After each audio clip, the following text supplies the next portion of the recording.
It's been a while, but I'm glad we're back with Kaiju number 8. I love Kaiju number 8. Whether we're talking about the parallels between despair and moving forward, or just the Kaijus themselves, or just the interactions with this big cast that we do have for Kaiju number 8. As well as a shit ton of stuff to discuss. And I will be discussing a lot of bits and pieces here and there, but not the full thing or not the complete full story. If you do want to see that, go check out my older video. I always love saying that because it does give more context, and I do love my older videos. But I do think we should talk about the elephant in the room before we do talk about other stuff like the characters as well as the arc itself.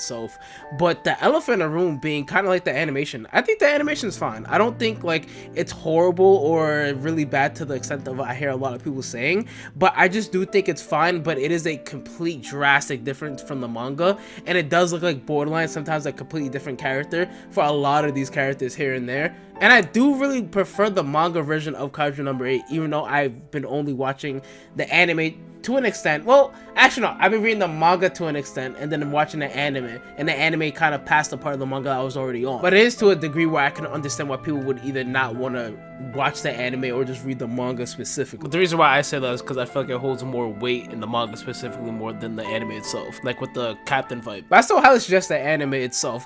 But the second elephant in the room that I think we should be talking about is kind of the placement when it comes to Kaiju number 8. I feel like it has weird placement.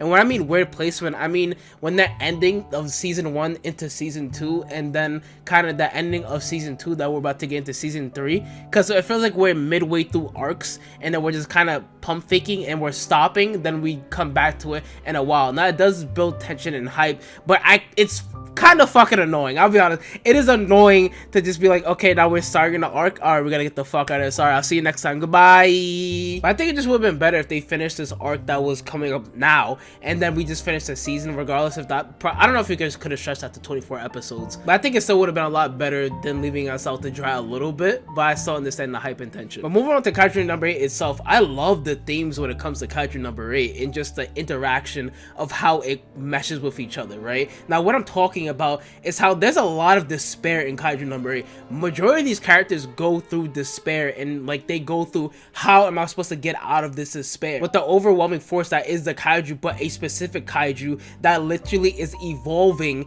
and being worse and worse, literally akin to a virus, feeling like he's fueling this despair and depression between every single officer that's there, with the main antagonist Kaiju number 9 putting a whole chokehold on the Kaiju brigade, not only having this motto that he forces upon himself, but feels like he forces upon the Kaiju brigade: evolve or die, with a feeling like each side has to advance further or have risk of extinction, whether we're talking about humans or kaijus. But linking it back to the main characters themselves, most of the cast goes through that. They go through that despair and that depression, and they try to find an answer on what to do. But one of my favorite ones actually being Kafka, the main character, which is not much of a surprise. But with Kafka, he goes through many trials and tribulations in his own mind of, am I gonna hurt my friends if I transform back into Kaiju number 8?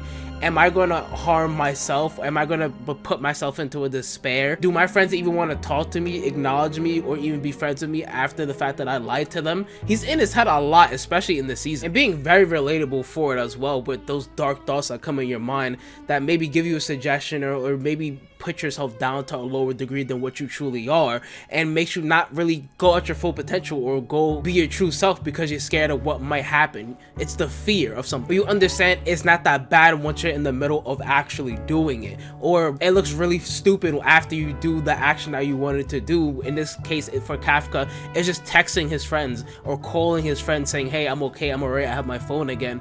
But in his head he's like, we left on such a sour and weird note, why would I actually talk to them again? I feel like it's just gonna go left. And what you do not need in battle is fear. Nothing will come of it. Reinforce multiple times that, hey, they love you, they appreciate you, they want to talk to you, they want to be around you. You just have to keep getting those thoughts outside of your mind. And I love how more realistic it is. It's not just a one-time thing. It happens multiple times to Kafka throughout the story where he should be doing it, but he's not, because that fear keeps coming back to him. And that reinforcement is something that a lot of people need. Now, can it work all the time? No, but at least it's helpful to know that you're still loved and appreciated and people still want to be around you. Especially the type of person Kafka is, with him being so uplifting and happy when it comes to him being in his brigade or trying to be on the top or be next to the captain herself. The next one I want to love together because they're meatheads and they're already put together in the same platoon, but it's Iharu and Reno. Now I want to start off with Iharu first. Iharu himself, he just has a huge despair where he feels like everyone is surpassing him. He was already one of those people where he himself was a prodigy in his own lane. He was a big fish in a small pond, but when he realizes, when he goes into the ocean, he literally sees there's a whole bunch of bigger prodigies that have bigger limits that are higher than the sky, and it messes with him. It's different from everyone else where they have the despair of a kaiju. He has the despair of him not being good enough for everyone else. He just wants to catch up with everyone else, be kind of like everyone else, or be that prodigy that he once was before. It's like that thing they say to people when they say you're bad, but there's always someone out there that's even badder. And with him seeing where his path is going to lead him, he's like, no, I'm not gonna die, I'm going to evolve. So he tries his hardest to actually be up there with everyone else, and he does a pretty decent job, and it looks like he might even become a lieutenant from the way he fights. Then there's also Reno, who wants to play catch up as well, but the thing is, when he gets the opportunity to put on a kaiju suit and catch up to Kafka, the issue becomes he tries to put all the weight on himself. He puts all of that strain, all of that attention, that stress, all of the despair, everything kind of into himself, and is pushing himself to a degree where he can literally hurt himself or get himself killed out there on the field. He's attempting to show the burdens that don't exist, and what kind of snaps him out of it before he actually gets killed himself, the person that snaps him out of this is Iharu, and it kind of makes them my second favorite duo besides Kafka and Reno. Actually, maybe third now that I think about it. Iharu basically becomes Reno's checks and balances. He makes sure that he is okay and makes sure, hey, you don't have to show that anything by yourself. We're all with you. We're all a team. We have to be a team to get through this. Being that one person that you want in your corner that's always going to check you and make sure that you're okay, it's fine for you to make decisions. It's fine for you to go out there, but there has to be someone out there to check you to make sure you don't go out on the deep end. Being my brother's keeper to tell me when I'm wrong, I am wrong. I have to chill the fuck out. The next one I want to bundle together because they're related is Kikaru as well as director Shinomiya, right? Now with both of them, they're affected by this despair and grief, but it was a lot earlier in life. With director Shinomiya, it was his wife as well as Kikaru, her mother.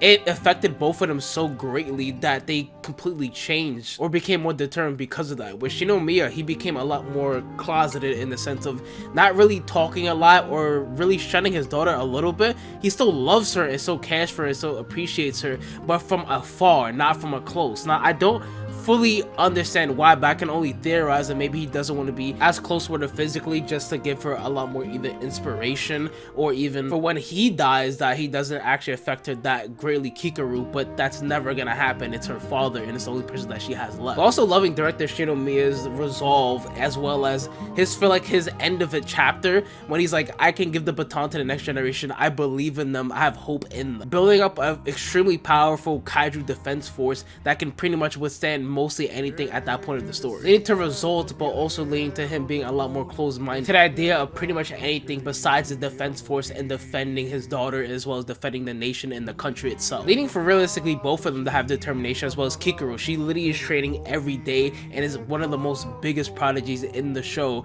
when it comes to her training, and as well as her getting a whole bunch of upgrades as soon as we like get past this season, or well in this season as well, especially when she feels like she has nothing left. If she has nothing left, she just wants to defend the country and her friends with a need to get stronger, but it feels like at what cost, because these weapons kind of just drain your life force for the more powerful kaiju weapons that they have to use to defend kaiju for the country. But moving on to a kaiju, even a kaiju felt this despair and kind of need for what am I going to do next, and what I'm talking about is kaiju number 10. Kaiju number 10, after his defeat, he was like, I need to be a weapon, I want to actually work with one of you, any of you, but mostly Hoshino, because I know he's just like me and we can be great together fighting enemies, because this is my new resolve. This is actually what I want. I'm not really caring about kaijus as well as the defense force, him just wanting the lust for battle and just a fear of never seeing it again after his life or death in their fight with it when it came to the defense force. Then there's always in the anime one of the characters just cool to be cool and you love him just because you love him,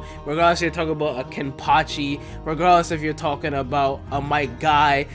I'm talking about Gen. Gen himself is fucking cool. He doesn't have a lot going on so far with him, but he does have a lot on his plate with being one of the most powerful people in Kaiju number 8 in defending basically the world or Tokyo itself. Gen is just one of those people where you love to see him work and you want to see them work for at least 2 hours. What do you mean by that?